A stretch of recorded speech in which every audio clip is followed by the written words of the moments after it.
Meus irmãos, a SAF da nossa igreja, a Sociedade Auxiliadora Feminina, as mulheres que atuam dentro da nossa igreja, dando assistência à nossa comunidade, elas estão promovendo uma campanha de arrecadação de mantimentos, bolinhos assim, ó, como esses que a gente chama do tipo Ana Maria, suquinhos assim de caixinha e todinhos, coisas desse tipo que a gente está fazendo essa arrecadação, porque existe um projeto aqui em Ribeirão Preto, na cidade de Ribeirão Preto, chamado PROEC. Esse projeto atende crianças carentes em escola particular. Existe uma escola, um colégio particular, que oferece 15 bolsas para crianças que não têm condições de ter uma educação como se oferece em colégios particulares. Essa escola, então, tem esse projeto, ela desenvolve esse projeto e ela precisa também de auxílio. E a maneira com a qual a gente pode auxiliar esse projeto é com o lanche que é dado, é oferecido para essas crianças. Então, todos os dias, na parte da manhã e da tarde, as crianças desse projeto, essas 15 crianças, recebem um kit desse de lanche para o café da manhã e para o café da tarde, um lanchinho que eles recebem por não terem recursos. Então, a nossa comunidade, com a visão de poder abençoar a nossa cidade, de cuidar, de zelar da nossa cidade, pode oferecer esse recurso para essa escola, auxiliar essas crianças que estão recebendo da escola a educação, a gente pode contribuir com o lanche. No começo do ano, a gente fez essa arrecadação aqui, eu não sei se vocês lembram, a gente encheu essa mesa. Até o próximo domingo, a gente tem essa campanha. Na ocasião passada, que nós enchemos essa mesa de arrecadação, vou dizer, diferente do que nós temos hoje, nós conseguimos mantimento para 3 meses. Olha que benção. Então, até domingo, a gente consegue, talvez, levantar recursos para mais pelo menos 3 meses dessas crianças que você pode ajudar contribuindo, trazendo um bolinho, trazendo um suquinho, e aí conforme a sua disponibilidade, conforme a sua quantidade, aí, as suas condições, você traz essa arrecadação, essa doação vai ser oferecida para esse projeto, a fim de abençoar as crianças da nossa cidade, certo? A gente abre a Bíblia agora no Evangelho de Mateus, capítulo 4, onde nós leremos uma passagem muito conhecida da igreja, a passagem em que nós temos o Senhor Jesus Cristo sendo tentado no deserto. Hoje a gente encerra esse período de série de mensagens chamado No Deserto. Nós iniciamos há 3 domingos e essa série de mensagens ela surge do desejo de falar ao coração dos crentes sobre a escola do povo de Deus. O deserto, nós temos aprendido que é como uma escola que Deus oferece ao seu povo. Aqueles que pertencem a Deus têm aprendido passando pelo deserto.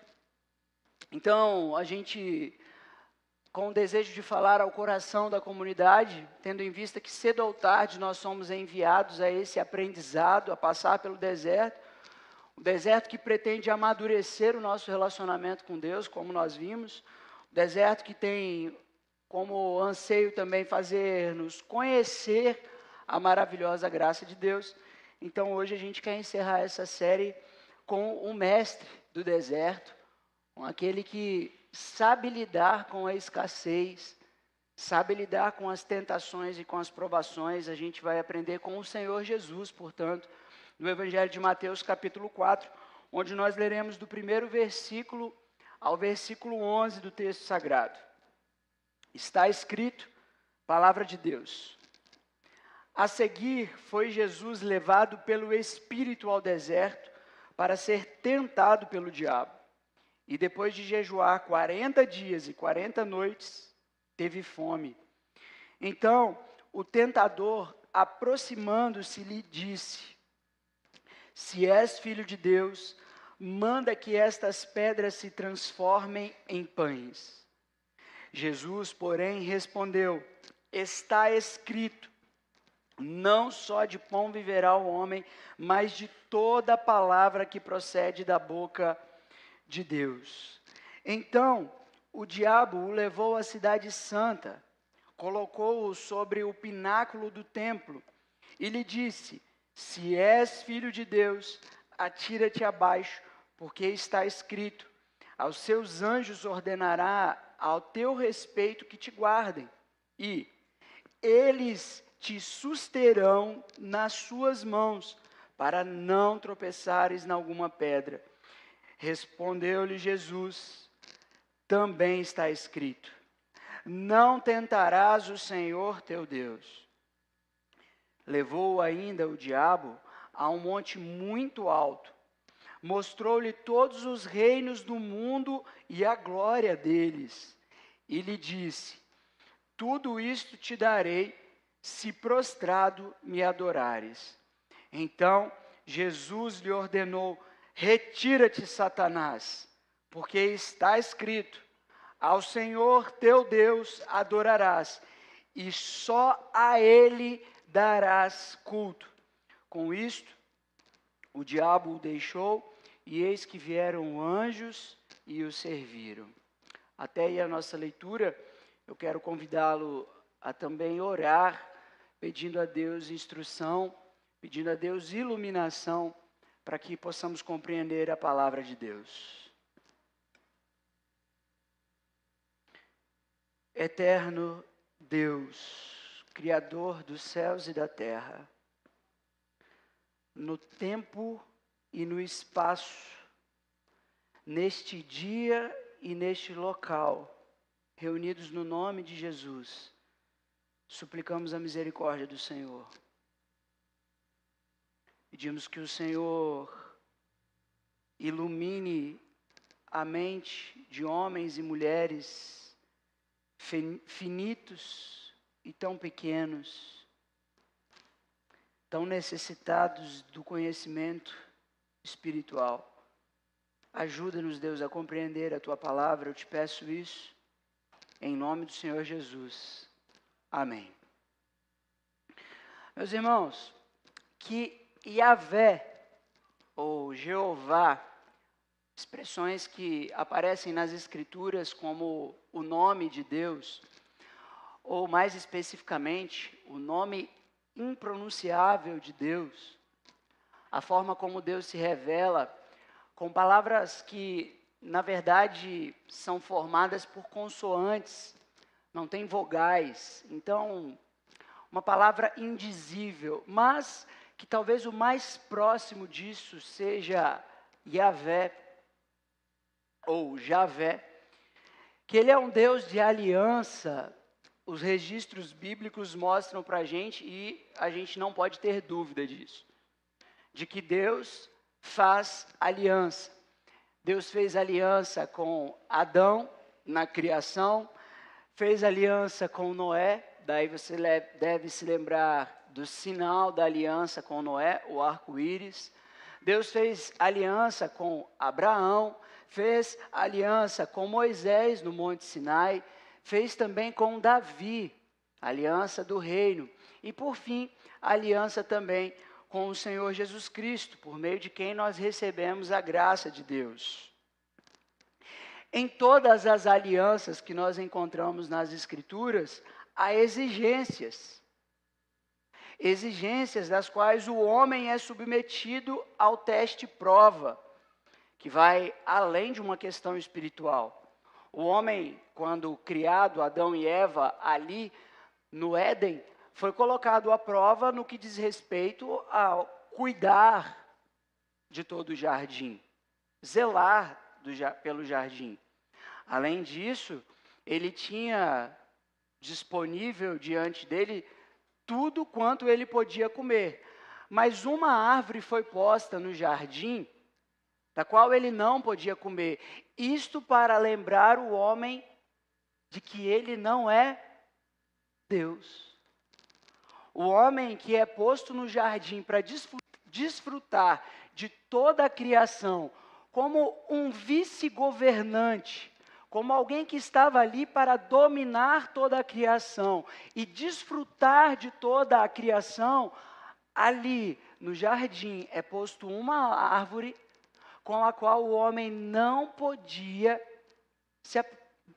não podia se alimentar dela, para que ele se lembrasse de que ele não era Deus, que ele era criatura e não criador. Embora agenciasse, administrasse toda a criação, a árvore posta no jardim fazia o homem lembrar do recado. Ele não é Deus. E precisava, portanto, além de cultivar o jardim, se submeter à palavra de Deus, ao que Deus diz, ao que está escrito, ao que foi falado. Então o homem deveria se submeter à aliança.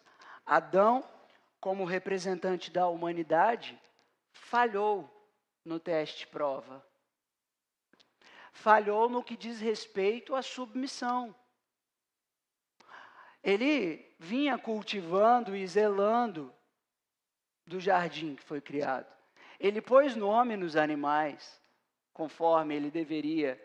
Ele vinha ao lado da sua esposa conforme o que Deus havia determinado. Vê que a aliança com Deus não é uma aliança somente espiritual. Porque há quem interprete de forma dualística e isso compromete o cristianismo, compromete o que é ensinado pelas Escrituras. Há quem entenda que a morte de Adão ela é só uma morte espiritual. Mas no que diz respeito à aliança, o compromisso do homem para com Deus era em sua totalidade. Ele tinha que cuidar do jardim e se submeter a Deus. Então, é o homem como um todo submisso e totalmente entregue a Deus. E neste teste prova, o homem falhou. Como representante nosso, Adão, ele falhou. E por isso todos nós falhamos. Nós carregamos conosco essa falha do nosso representante. Nós já temos essa falha como um representante. E devo dizer aqui, caso você não queira Adão como representante, você pode se achegar a Deus e buscar se justificar por seus próprios meios. E eu devo dizer que a lei de Deus ela vai te condenar. Conforme as Escrituras dizem, a lei de Deus, se você tropeça numa só, você tropeçou em todas as outras. Então, se você chega diante de Deus, não querendo Adão como representante, não, Adão por quê? Eu é que vou chegar diante de Deus e eu vou prestar contas diante dele. Se você vai diante de Deus, você chega lá e pega a lei do Senhor, coloque-se diante dela e diante do Senhor e diga, olha, eu fui fiel em tudo. E aí, se você foi fiel de fato, entra no gozo do Senhor. Agora, se você entende que Adão, como seu representante, falhou e você também falhou, neste caso, você também depende de alguém para te representar diante de Deus. Se você entende que Adão é o seu representante que falhou, Jesus, quando apresentado no Evangelho, ele é aquele que é o representante perfeito diante de Deus para a sua vida. Então, não é mais você que vai chegar diante de Deus. É o próprio Senhor Jesus, como seu representante, que vai se apresentar diante de Deus e dizer, Pai, ele creu. É o bastante, foi justificado. Essa é a aliança da graça. A primeira, que é a aliança da criação, essa de Adão, Adão pecou.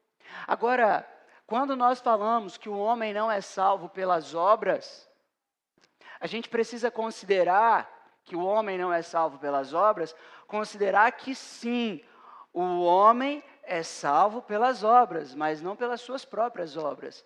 As obras do seu representante perfeito, Jesus. Então é Jesus que vai cumprir toda a lei. É Jesus que vai andar pelo caminho da retidão, da justiça, sem tropeçar em nenhuma pedra, sem tropeçar em nenhuma lei.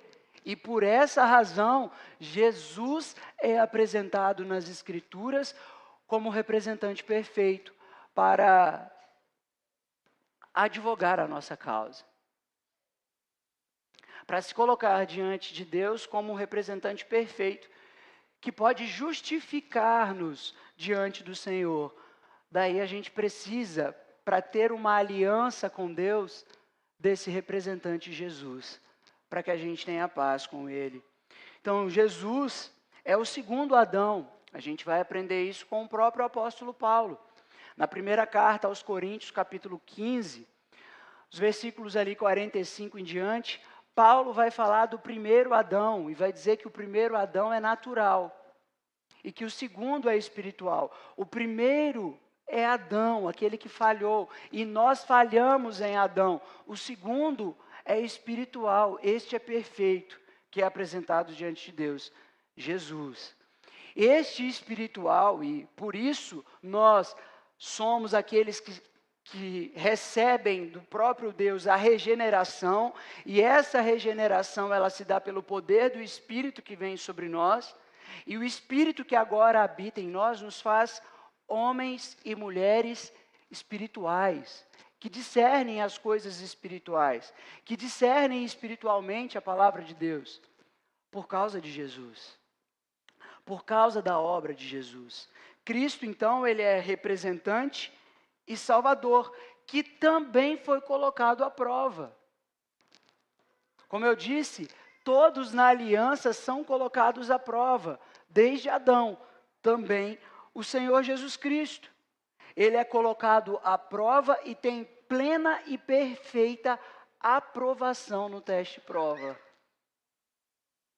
Ele que foi provado, foi perfeitamente aprovado nesse teste. Nesse sentido, eu quero falar ao coração dos crentes que passam pelo deserto, que há um mestre especializado nesse assunto. Eu quero falar ao coração daqueles que passam pelo deserto, que estão passando, ou então que vão passar pelo deserto, que nós temos um mestre especializado nesse assunto. Alguém que entende muito bem o que é passar pelo deserto, passar pela prova. O Senhor Jesus. É com Ele que devemos aprender. É com Ele que nós vamos aprender a lidar com a escassez, com as tentações, com as provações. É Ele que nós devemos ouvir nessas condições. Então, diante disso, eu quero falar com vocês nessa noite sobre o tema No Deserto com o Senhor Jesus. Porque não dá para passar pelo deserto sem aprender com Ele. De modo contrário, a gente tem uma tendência a passar pelo deserto e nos tornarmos orgulhosos, como foi o caso da nação de Israel, que passou pelo deserto e, tendo entrado na terra, se apartou da lei do Senhor.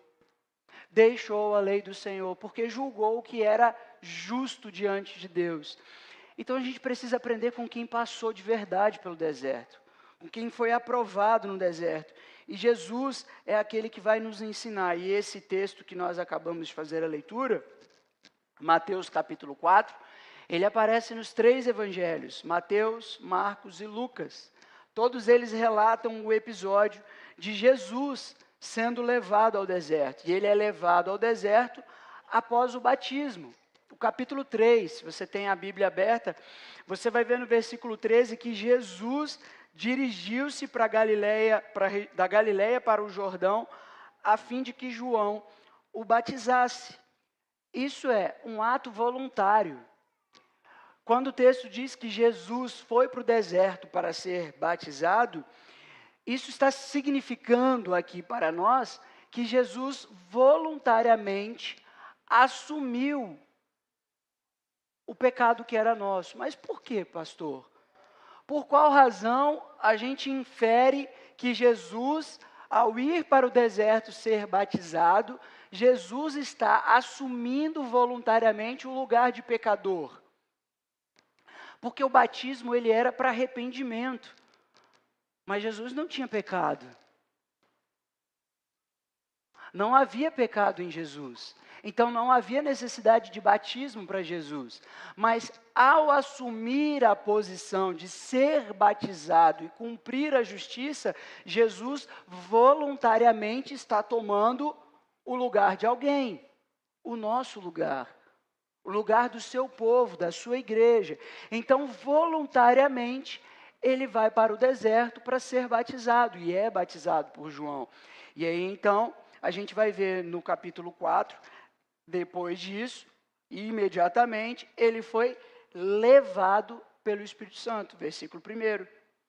Agora, numa condição não mais, como a gente viu no versículo 13, voluntária, Jesus é conduzido, levado para o deserto pelo Espírito Santo de Deus, com o propósito de ser tentado. Se vocês lembrarem que há 3 domingos nós fizemos a leitura de Deuteronômio, capítulo 8, e o texto lá diz que Deus guiou Israel para o deserto, para o humilhar, não foi isso? Para o provar e para saber o que estava no coração do povo de Israel. De igual modo, Jesus aqui está sendo conduzido ao deserto para expor a sua natureza, para expor o seu caráter. E ele é conduzido pelo Espírito Santo ao deserto. E ali, nesse período, 40 dias e 40 noites, o Senhor Jesus fez jejum. E jejum aqui, dentro da compreensão judaica, era comum um judeu fazer esse período de jejum ao longo do dia. Então, muito provavelmente, o que Mateus quer revelar para nós é que Jesus não fez apenas aquele jejum que era comum, habitual dos judeus, que era só diário.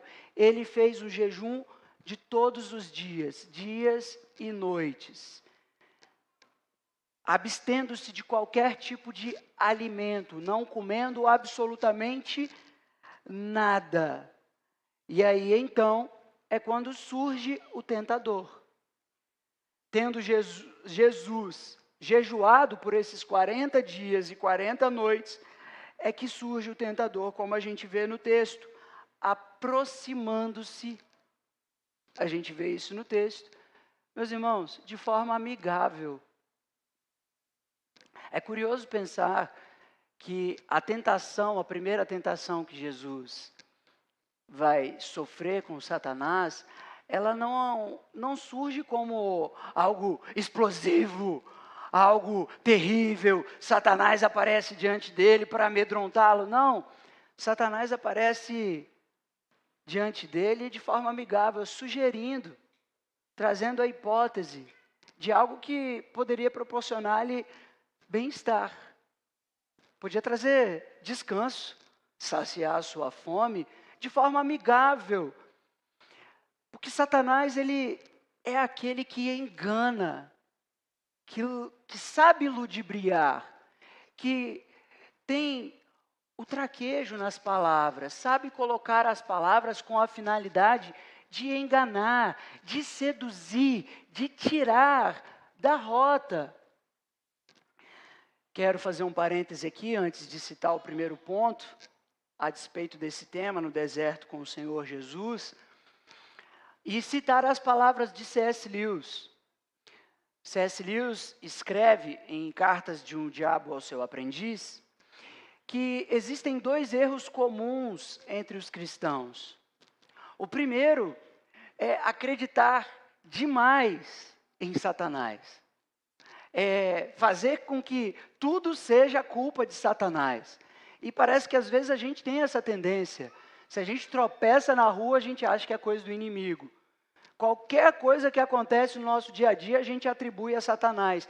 Então, essa forma demasiada de atribuir tudo a Satanás, o C.S. Lewis vai dizer, isso é um erro. É um erro.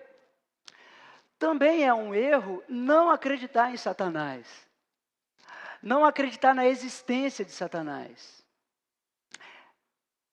Quando nós falamos ou entendemos que a existência de Satanás não é uma realidade, que ele não existe, que ele não tenta ninguém, que o diabo e os demônios não fazem parte de uma existência que não são reais, isso também é um erro.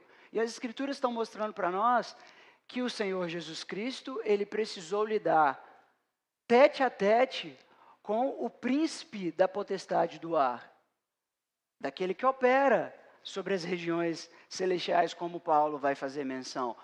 É real. Existem demônios, existem espíritos enganadores, e eles enganam, inclusive aqueles que andam e caminham pela igreja. A gente ouviu hoje pela manhã o presbítero Adilson. Eles enganam aqueles que caminham pela igreja, seduzindo-os por meio de falsas doutrinas, falsos ensinos. Não é com grandes mentiras, mas é com pequenos desvios daquilo que está escrito. Interpretações erradas, espíritos malignos atuam no nosso tempo. E é um erro negar a existência e a atuação desses espíritos em nosso tempo. Mas a gente não está aqui para aprender sobre demônios. A gente está aqui para aprender com o mestre do deserto a como lidar com uma caminhada pelo deserto. Inclusive, se tivermos de lidar com ele no deserto. Então, em primeiro lugar, no deserto com o Senhor Jesus, a gente caminha para viver de toda palavra de Deus. No deserto com o Senhor Jesus, para aprender a viver de toda palavra que procede da boca de Deus. É o que a gente encontra nos versículos 3 a 4. Antes, porém, eu quero fazer menção ao capítulo 3 do Evangelho de Mateus, os versículos 16 e 17. Vê que o texto diz o seguinte, quando Jesus é batizado: saiu logo da água, e eis que se lhe abriram os céus, e viu o Espírito de Deus descendo como pomba, vindo sobre ele. E eis uma voz dos céus, que dizia: este é o meu Filho amado, em quem me comprazo. Meus irmãos, essa expressão, Filho amado, é dirigida à pessoa do Senhor Jesus, que é batizado ali no deserto. O capítulo 4, versículo 1 vai dizer que, a seguir, Jesus foi levado ao deserto para ser tentado. No deserto, nosso Senhor é tentado. E aí a gente vai ver nos versículos 3 a 4, Satanás dizendo: se és filho de Deus, transforme essa pedra em pão. Meus irmãos, evidentemente, há poder no Filho de Deus para transformar pedras em pães. É claro que há poder em Jesus para transformar as pedras em pães. O que é que está em jogo aqui? A fome? O poder de Jesus? Não. O que está em jogo aqui no versículo 4, a gente aprende com a expressão está escrito, que vai aparecer no versículo 4, vai aparecer no versículo 7, vai aparecer no versículo 10. Perdão, no versículo 9. Vê então, meus irmãos, que essa expressão está escrito é a defesa de Jesus em relação a Satanás. O que é que está em jogo aqui? Está escrito, Deuteronômio capítulo 8, versículos 2 a 3, que é a menção que Jesus está fazendo aqui. O homem viverá de tudo que procede da boca de Deus. O que procede da boca de Deus aqui, meus irmãos? Capítulo 3, versículo 17. Este é meu filho amado. Procedeu da boca de quem? De João Batista? Direto da boca de Deus. Foi Deus quem disse, foi Deus quem revelou a identidade de Jesus, filho amado, meu filho amado, em quem eu tenho prazer. E o que é que está em jogo aqui? No deserto, levado por Deus, Jesus está sendo tentado por Satanás, que pretende testar a sua confiança naquilo que está escrito, naquilo que é a palavra de Deus, naquilo que Deus diz. Vê que o texto mostra para a gente aproximando-se. Satanás ele se aproxima, o tentador se aproxima de forma amigável, como quem se preocupa com o seu bem-estar. Ele se aproxima como se ele tivesse zelo pela sua vida. Mas eu preciso lembrar a você daquela maldição de Gênesis 3, versículo 15, 14 e 15. Há uma maldição que diz respeito à inimizade entre o homem e a serpente. A serpente não é amiga de ninguém. Satanás não é seu amigo. Satanás não vem preocupar-se com o seu bem-estar. Ele não está preocupado com o seu prazer. Ele é inimigo da sua alma, da sua vida. E você precisa considerar isso. Como um inimigo se coloca ao seu lado de forma amigável. Se coloca na posição de querer mostrar como quem se preocupasse com você e desejasse o seu bem-estar. Nós aprendemos aqui com o Senhor Jesus que é necessário confiar em toda a palavra que procede da boca de Deus, meus irmãos. Vê o que Jesus está dizendo, que o homem, ele viverá de toda a palavra que procede da boca de Deus. E Jesus está dizendo isso, que é necessário confiar no que está escrito.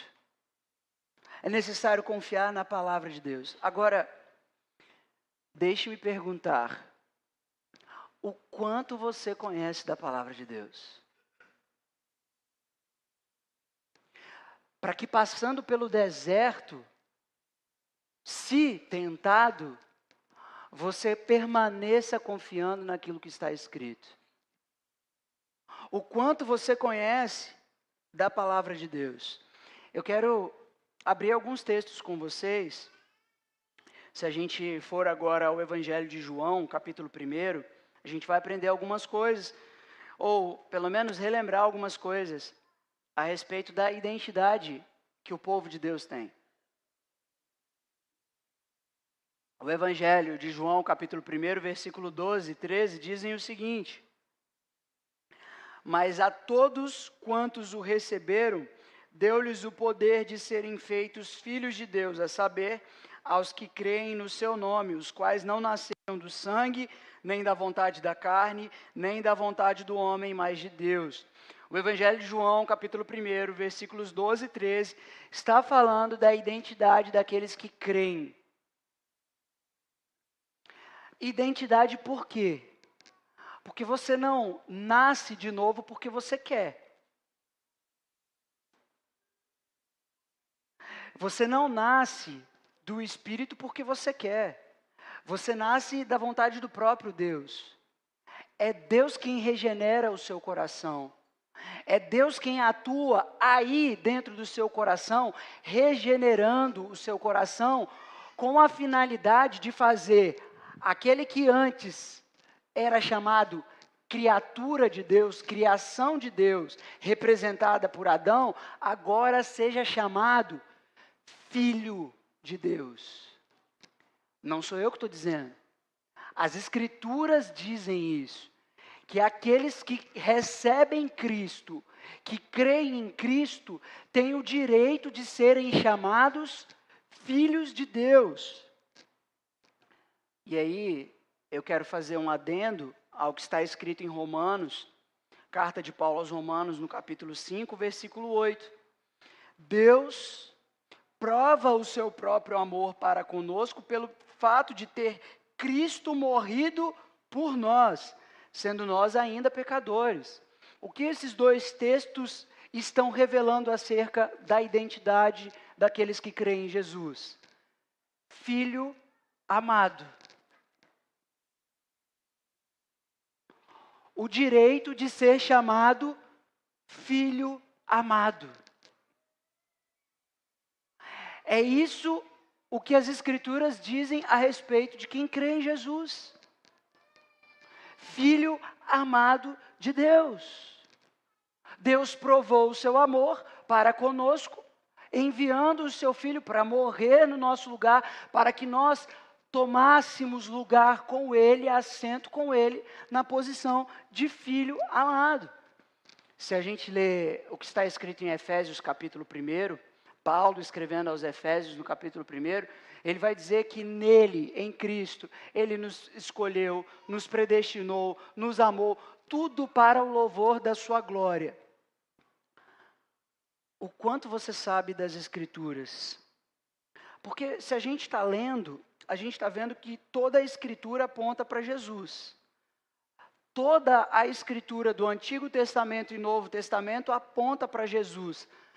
E o conhecimento de Jesus faz com que eu e você tenhamos conhecimento da nossa identidade. Então, à medida que eu conheço a Jesus, eu conheço e é mais firmada a minha identidade como filho amado, filha amada. Porque as Escrituras que apontam para Jesus revelam que por meio dele nós fomos tornados filhos de Deus. A sua identidade, então, ela depende de quê? Do que está escrito. Não é do que o seu pai diz. Se seu pai disse palavras ruins para você no passado, não é do que sua mãe diz. Se sua mãe talvez tenha falado palavras daquelas que ofendem, ferem, não é o que sua mãe diz. Não é tampouco o que o seu marido e a sua esposa dizem. É o que está escrito. É o que está escrito na palavra que depende da sua identidade. Agora, quanto Satanás tem tentado provar você no que diz respeito à sua identidade? O quanto ele tem tentado você de maneira que você quer provar para todo mundo ou provar para alguém que você é amado. O quanto você é carente de amor, porque lhe falta conhecimento das Escrituras, ou então apenas fé, confiança no que está escrito. Está escrito, filho amado, Deus provou o amor dele por você, por meio de Jesus naquela cruz. Deus deu um novo representante, um salvador para a sua vida, com a finalidade de você ser amado, identificado como filho amado de Deus. Agora, quando você é levado ao deserto para aprender, para amadurecer o seu relacionamento com Deus, e Satanás surge com propostas, o quanto você se dedica a querer provar para alguém que você precisa de amor. Porque é isso que te torna refém de Satanás. É isso que nos torna reféns do passado, daquelas coisas que alguém um dia disse e que para a gente tem mais valor do que aquilo que está escrito. A gente está ouvindo todos os dias e aprendendo que Deus amou o mundo, que Deus ama o seu povo, que Deus tem amor por Jesus. Mas a gente ouve isso, volta para o nosso dia a dia, volta para o nosso cotidiano, ou volta para o deserto, e aí surge Satanás com algumas tentações, e a gente se vê ali, querendo provar para os outros que a gente precisa do amor dessas pessoas. Quando, na verdade, a carência que nós temos de amor precisa ser encontrada no que está escrito. E uma vez que essa carência do nosso coração de ser amado, de se sentir amado, de verdadeiramente o amor tomar lugar e preencher o nosso coração, quando o Espírito de Deus abre os nossos olhos e revelam a nossa identidade, meus irmãos, nós não dependemos mais da aprovação de homens. Nós não dependemos mais do que fulano ou cicrano pensam ao nosso respeito, porque a Bíblia diz o que Deus pensa a respeito daqueles que creem em Jesus. Filhos amados. E o quanto você, talvez, tem lutado no deserto sem aprender essa lição com um grande mestre, buscando amor, a provação num deserto e não consegue sair do deserto. Por quê? Porque Satanás, ele, na sua tentação, te condiciona sempre a desconfiar do que está escrito. E o que está escrito na palavra de Deus? Ao seu respeito.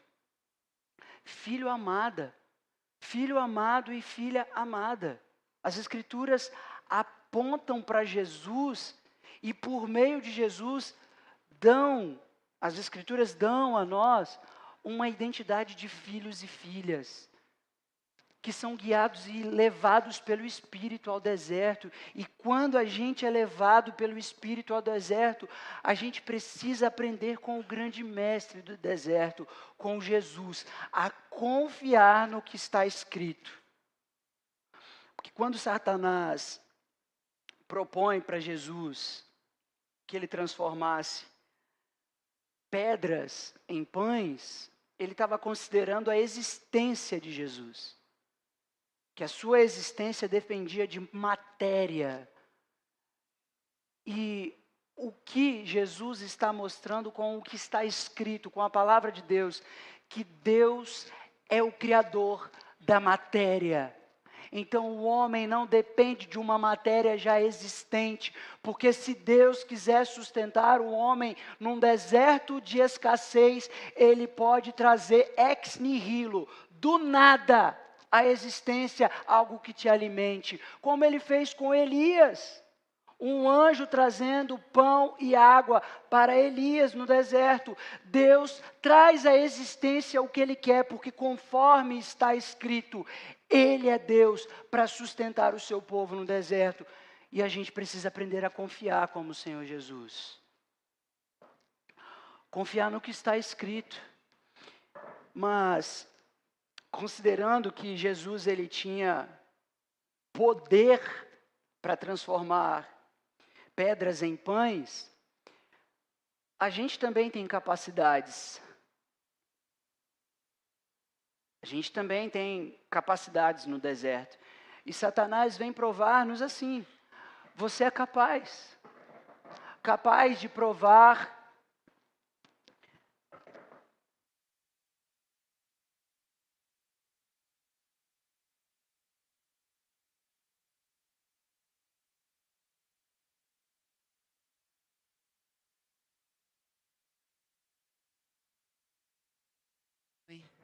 Satanás, é você?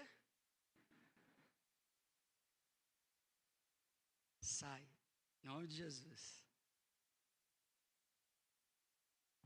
Quando ele vem provar-nos, meus irmãos, quando nós estamos no deserto, ele sempre vai fazer com que eu e você acreditemos que somos capazes de provar o quanto a gente merece amor. Você merece. Se você fizer isso, fulano vai te aplaudir. Se você fizer aquilo, fulano vai te aceitar. Se isso ou aquilo, aquele grupo vai te... Considere, ele está condicionando as suas capacidades com a finalidade de você querer provar o quanto você merece amor. E as Escrituras mostram para nós que Deus nos amou quando ainda éramos pecadores, sem que pudéssemos ou sem que tivéssemos que provar nada para Deus. Ele amou. Amou. E esse é o amor de Deus que é revelado ao seu povo. O amor que sustenta a vida do seu povo, que acalma o coração daqueles que anseiam pelo grande amor, desde a fundação do mundo. Então, em primeiro lugar, a gente aprende a viver de toda a palavra que procede da boca de Deus, e a gente precisa considerar o que a Bíblia diz ao nosso respeito.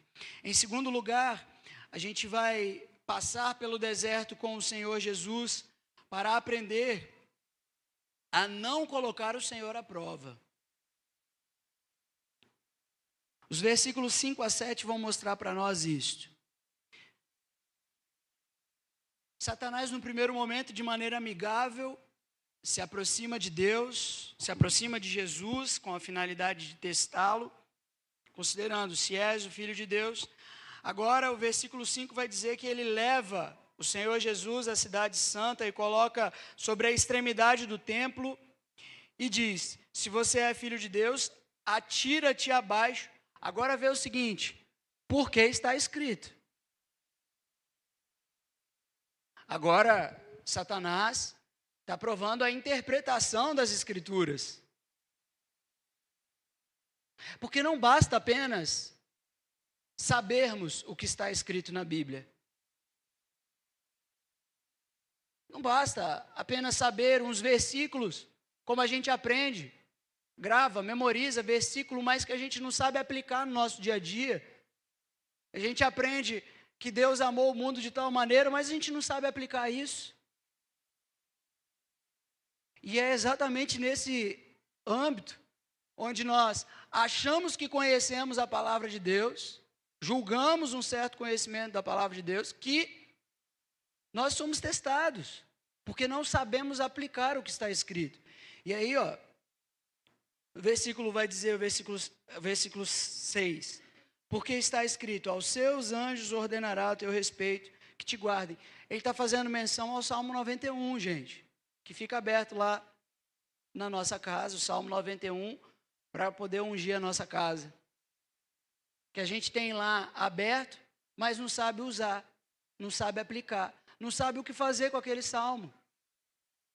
Não sabe o que esse salmo está dizendo. Então vê que as Escrituras mostram para nós o seguinte, que saber o que está escrito não é suficiente. Satanás usa a Escritura para tentar o Senhor Jesus. No deserto, o Senhor Jesus, levado por Deus, pelo Espírito, ele vai encontrar Satanás pretendendo testar sua interpretação da palavra de Deus. Vê que ele diz, eles te susterão. Se joga daqui, Jesus, da extremidade do templo. Lança-te daqui, da extremidade do templo, e aí os anjos virão, conforme está escrito. A tradição vai dizer que Tiago, o irmão de Jesus, foi lançado, quando morto, foi lançado dessa extremidade do templo de Jerusalém. A tradição conta que Tiago, o irmão de Jesus, foi lançado de lá. Quem é lançado de lá morre, gente, pra vocês entenderem. É muito alto. E o que Satanás propõe é que, bom, está escrito que os anjos, eles te susterão. E o que é colocar Deus à prova aqui nessa condição? O que Satanás propõe é como que Deus tivesse obrigação alguma com quem usa a palavra para benefícios pessoais. Satanás, ele propõe que o conhecimento das Escrituras para benefícios pessoais devem ser usados. Eu conheço um versículo aqui, um versículo ali, outro, eu tenho de cor, está gravado aqui, eu sei. E aí, para meu benefício, muitas vezes aqueles versículos eles têm algum tipo de valor. Isso é colocar Deus à prova. Aprendemos com o Senhor Jesus a não colocar Deus à prova da seguinte maneira: bom, se as Escrituras dizem que eu sou filho amado,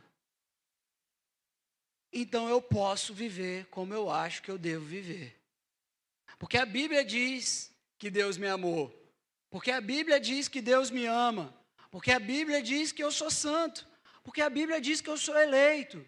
Então, porque a Bíblia diz, eu vou viver do jeito que eu acho que eu devo viver. Isso é colocar Deus à prova. Essa é uma maneira da gente colocar o Senhor Deus à prova. A gente conhece alguns versículos, a gente conhece uma porção de teologia, e a partir daquele conhecimento raso que nós temos, a gente opta por viver do nosso próprio jeito. A primeira carta de Paulo aos Coríntios, capítulo 10, Paulo vai mostrar que no deserto, o povo de Israel serviu de exemplo para nós, para que nós não caíssemos nos mesmos erros. Imoralidade sexual, idolatria, colocaram o Senhor à prova, murmuração. Vê que esses foram os pecados do povo enquanto passava pelo deserto. E Havia uma promessa de Deus e uma palavra de Deus para aquele povo que estava no deserto, mas o erro da interpretação fez com que grande parte do povo caísse e não entrasse na terra prometida.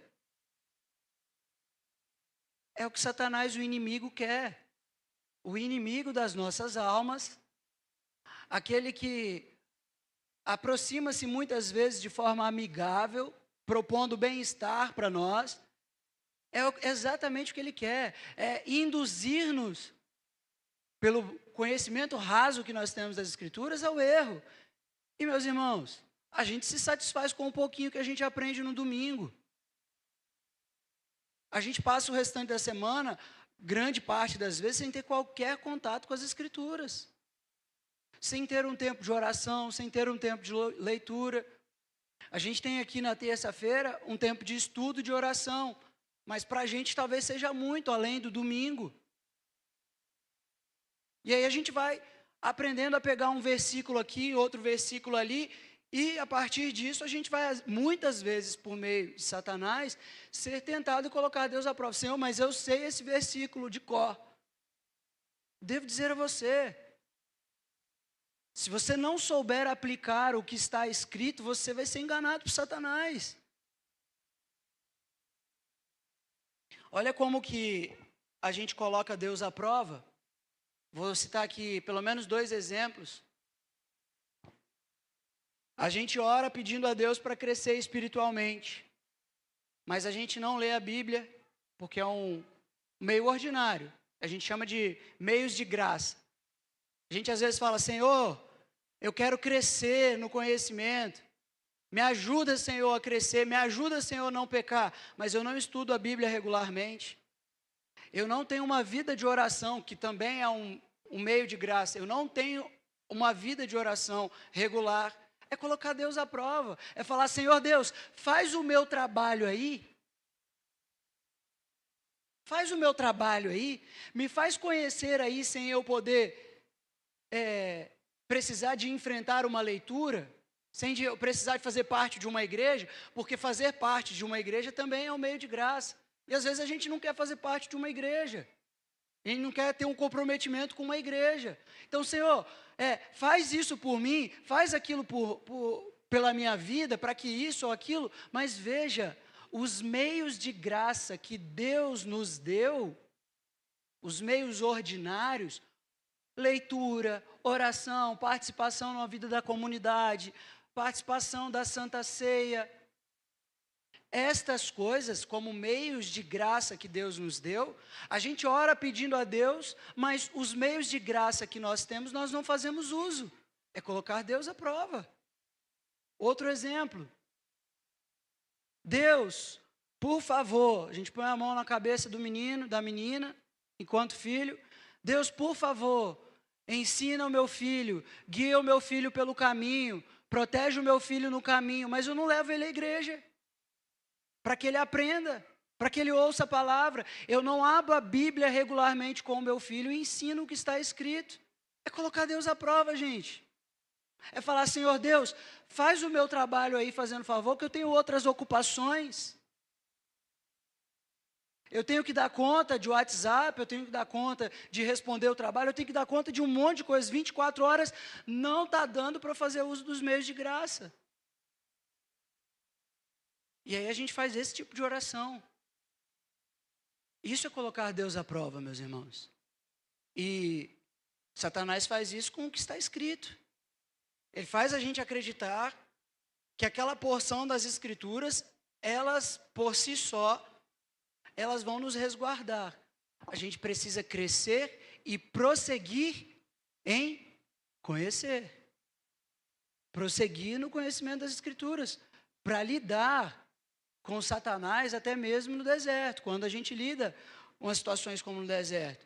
E Jesus está nos ensinando, meus irmãos, a não colocar a Deus à prova com as Escrituras. Então Jesus vai dizer a ele, não tentarás o Senhor teu Deus. Porque o remédio para isso é o que a própria Bíblia diz. Como é que eu aprendo a lidar com as interpretações das Escrituras? Com a própria Escritura, com a própria palavra de Deus. Então, quando Satanás apresenta aqui algo que pudesse fazer o Senhor Jesus errar, Jesus mostra para ele a verdade das Escrituras. Olha, não tente o Senhor seu Deus. Então a gente precisa aprender a relacionar o que está escrito, palavra com palavra, aprender a Bíblia, e a gente precisa então, cada vez mais, cada dia mais, buscar o conhecimento da palavra de Deus, o conhecimento do que está escrito. Em terceiro lugar, no deserto com o Senhor Jesus, meus irmãos, para servir somente a Deus. A gente vai passar pelo deserto, num texto como esse, com o Senhor Jesus, para aprender que nós só podemos servir somente a Deus. Dos versículos 8 a 10, a gente tem Satanás levando então Jesus agora a um monte alto, bem alto, e mostrando os reinos e a glória deles. E quando faz isso, Satanás diz no texto, versículo 9, tudo isto te darei. Satanás diz a Jesus, tudo isto te darei. Meus irmãos, Satanás é um mentiroso, o pai da mentira. Desde o princípio, conforme o Evangelho de João, capítulo 8, ele atua com mentira, com assassinatos, com o que é mal. Ele é mentiroso. Satanás é mentiroso e a gente precisa lembrar que as promessas de um ídolo, elas são falsas.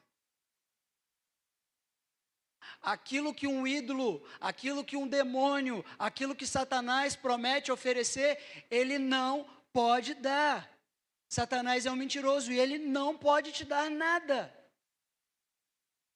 Satanás não pode te dar nada, mas ele pode te dominar. Se você se prostrar diante dele, se você o adorar, ele pode te dominar. É isso que um ídolo faz.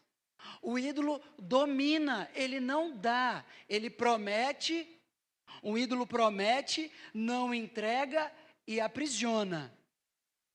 Te faz escravo, te domina. Como mentiroso, Satanás usa ídolos falsos, deuses falsos, com a finalidade de fazer com que homens e mulheres sejam escravos dele. Ele não pode dar nada a ninguém. Ele é mentiroso. Ele é mentiroso.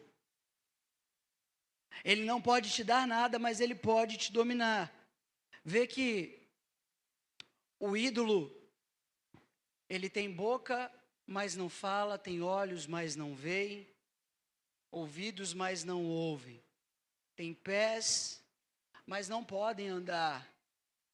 O ídolo, ele nasce dentro do seu coração.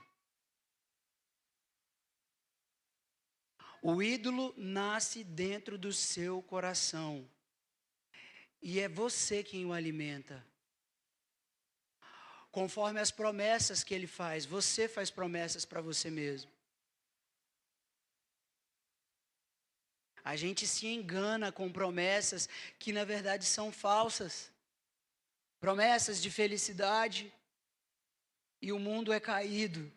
Promessas de prazeres e bem-estar e descanso e gozo, tudo para esta terra. Tudo para estes dias. E quando o Evangelho é revelado a nós, Jesus fala de cruz para esses dias. Jesus fala de negar a si mesmo para esses dias. Jesus fala de deixar tudo e segui-lo, e seguir somente a Ele. Abrir mão de qualquer confiança que se tenha, talvez em riquezas, como é o caso do jovem rico. Abrir mão da confiança que se tem em qualquer coisa para segui-lo e seguir somente a Ele. E aí, o Senhor Jesus vai nos ensinar a servir somente a Deus, como Ele diz. Então Jesus lhe ordenou: retira-te, Satanás, porque está escrito: ao Senhor teu Deus adorarás, e só a Ele darás culto. Ao Senhor teu Deus adorarás, e só a Ele darás culto. Vê que Jesus dá ordem para que Satanás se retire.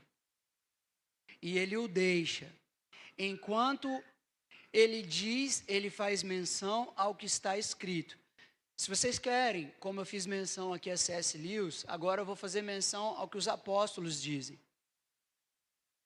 Pedro, Tiago, João, Paulo, todos quatro, falam para resistir a Satanás, para fugir, para que ele saia da nossa presença, é preciso resistir a Satanás. Se a gente lê o que está em Tiago capítulo 4, ele vai dizer: resistam ao diabo e ele fugirá de vós.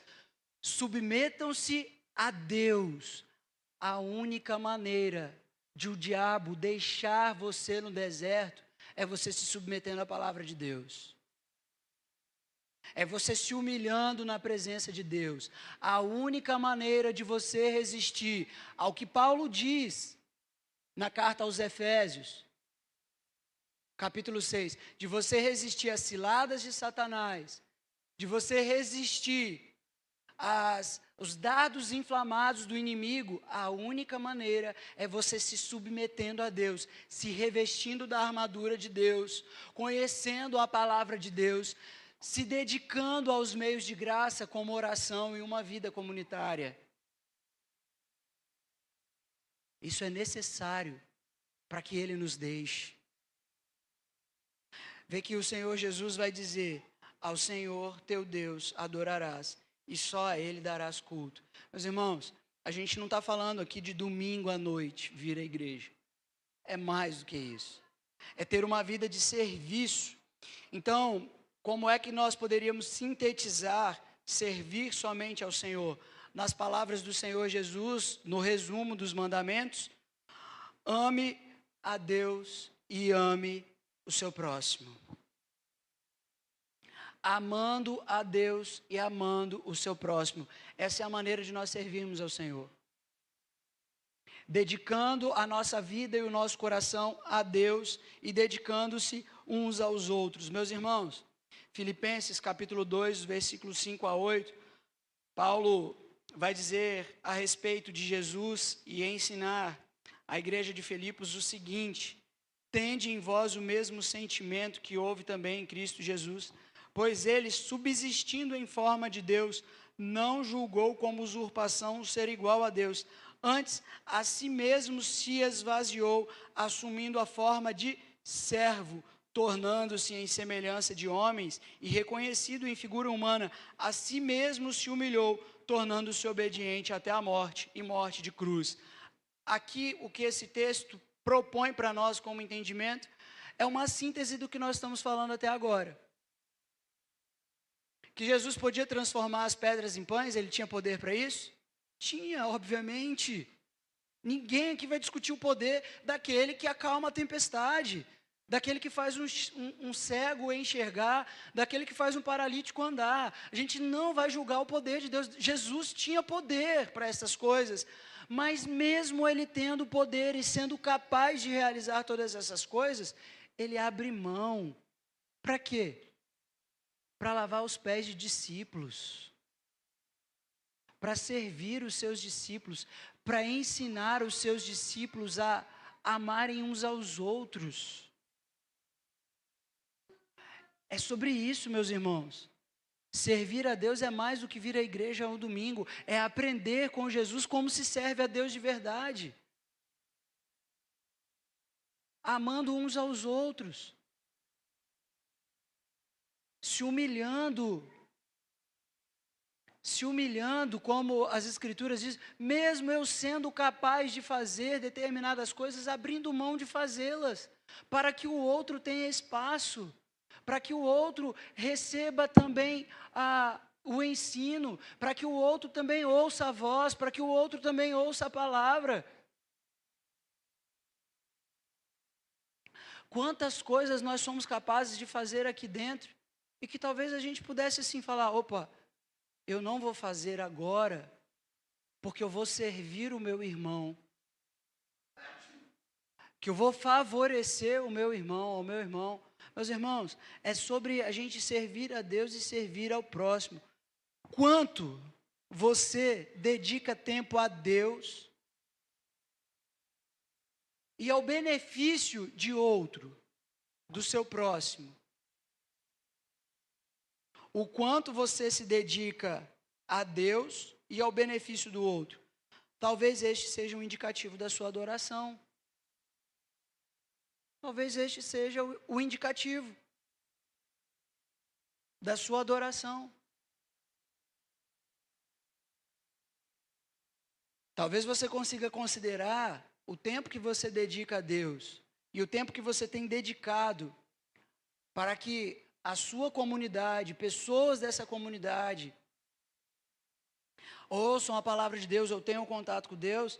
Talvez isso seja um indicativo da sua adoração ao Senhor. E eu devo lembrá-los aqui para a gente encerrar, que essa é a maneira da gente resistir ao diabo. Ele vai continuar lançando dardos inflamados. Ele vai continuar com ciladas. Mas a maneira que nós precisamos lidar com isso é resistindo. Resistindo. E conforme a gente vê no versículo 11, ele deixa o Senhor Jesus e eis que vem anjos para servi-lo. Meus irmãos, quando nós aprendemos com Jesus a passar o deserto, como nós fizemos menção aqui, a confiar somente na palavra de Deus, a não colocar a Deus à prova e a servir somente a Ele, nós não apenas superamos as tentações, como nós também somos cuidados por Deus, porque Deus tem cuidado do seu povo, no deserto e quando Ele nos retira dali. Ele nos dá o descanso, Ele nos dá o alívio que é necessário. Então nós aprendemos aqui, nessa noite, que o nosso primeiro representante, Adão, ele falhou. Mas um representante maior, superior, perfeito, é apresentado para nós, Jesus. Como aquele que passa pelo deserto com aprovação. E aí eu e você precisamos considerar com quem a gente vai aprender. Se a gente aprende com Adão, dando ouvidos às insinuações de Satanás, ou se a gente resiste a Satanás, às insinuações dele. De que maneira? Servindo a Deus, somente a Deus. Não colocando Deus à prova, vivendo aquilo que Deus falou para a gente viver, fazendo aquilo que Deus mandou a gente fazer.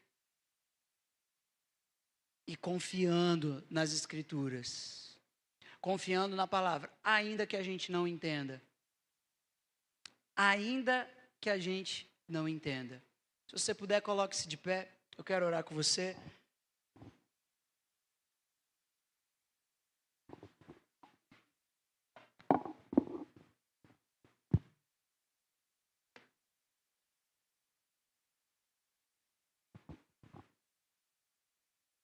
Se puder, feche seus olhos e queira orar ao Senhor. Queira orar, talvez sobre esse tema. O deserto é uma escola de Deus, como a gente vem falando. Se você ainda não passou, o Senhor, como conduziu Israel, como conduziu o Senhor Jesus, Ele vai conduzir sempre a sua igreja, o seu povo, para que a gente aprenda a lidar e a amadurecer no relacionamento com Ele.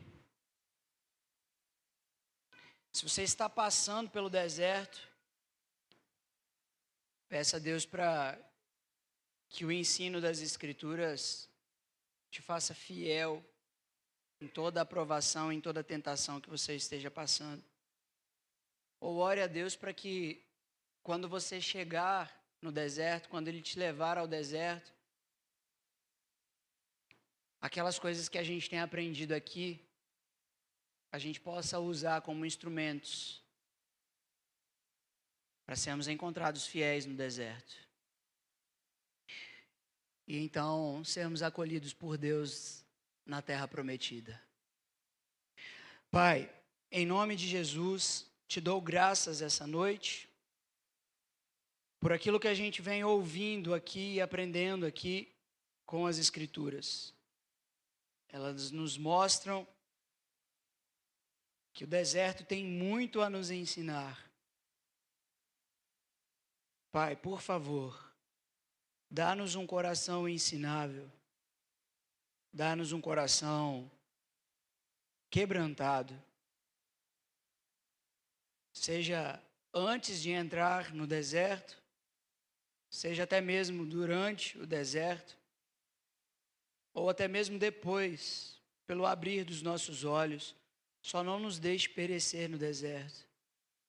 Tenha misericórdia de nós, da nossa finitude, da nossa fraqueza. Olhe para nós por meio daquele que se entregou por nós, daquele que foi adiante de nós no deserto para nos ensinar a lidar com a sua palavra. Por meio de Jesus, olhe por nós, Senhor, para que possamos suportar, superar, e tendo suportado e superado, a gente possa testemunhar a fidelidade do Senhor neste mundo. Testemunhar uns aos outros que o Senhor tem cuidado de nós. E que as nossas provações e passar pelo deserto não tem sido sozinho, mas tem sido na Tua presença, Senhor Deus.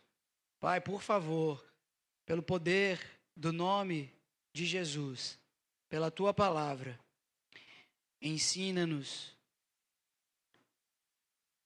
a partir daquelas coisas que temos ouvido aqui, a confiar na Tua palavra, a não colocar o Senhor à prova e também, Senhor Deus, a servir somente a Ti.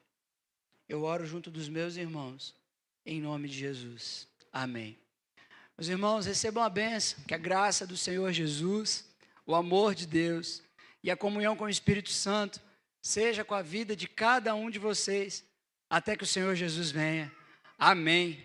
Amém. Que Deus os abençoe.